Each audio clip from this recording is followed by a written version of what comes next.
शुभ कर्म जान करके कर लिया जाए या अनजान में हो जाए, शुभ कर्म होता है,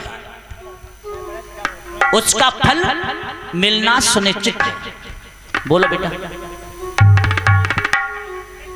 अनूप छोटे भाई साहब मेरे कह रहे हैं कि भाव कहाँ से उत्पन्न होता है, कैसे उत्पन्न होता है?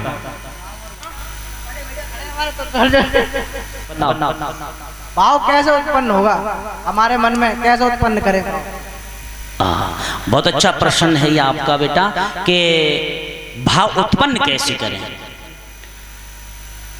ये स्वाभाविकता है कि जब किसी की उत्पत्ति का पता ना हो तो फिर उसका फल का हमें चखने का समय प्रतीत नहीं होगा कि कब तक फल मिलेगा। पहले हमें उत्पत्ति जरूरी होनी है चाहिए। देखिए भाव और कुभाव दो हो गए, ठीक है। अब भाव मन और बुद्धि ये दो हो गए। ये दोनों ही मन और बुद्धि ये हृदय में एक ही जगह उत्पन्न होते हैं।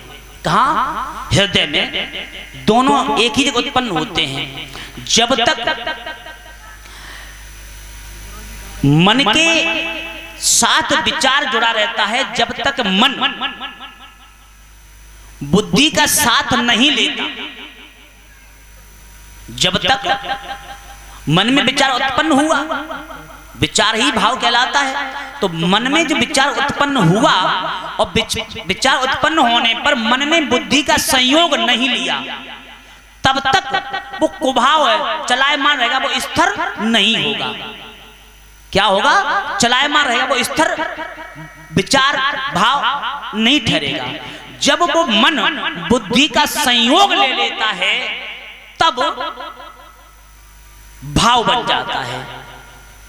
और फिर वो भाव जब मन बुद्धि से संपर्क में जब आता है तो बुद्धि उस विचार को एक दृढ़ता दे देती है, सत्यता कह देती है, या ये कह देती है ये निश्चित है।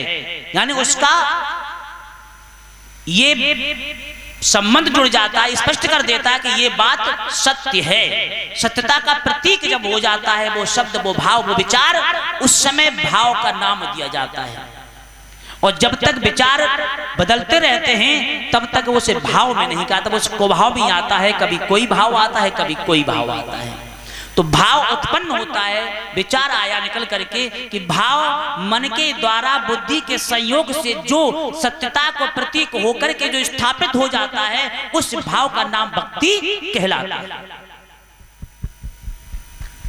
सभी लोग के समझ में आया? जब बुद्धि निर्णय दे देती है कि यही बात सत्य है, उस सत्य का नाम भाव में, भक्ति में परिवर्तन हो जाता है।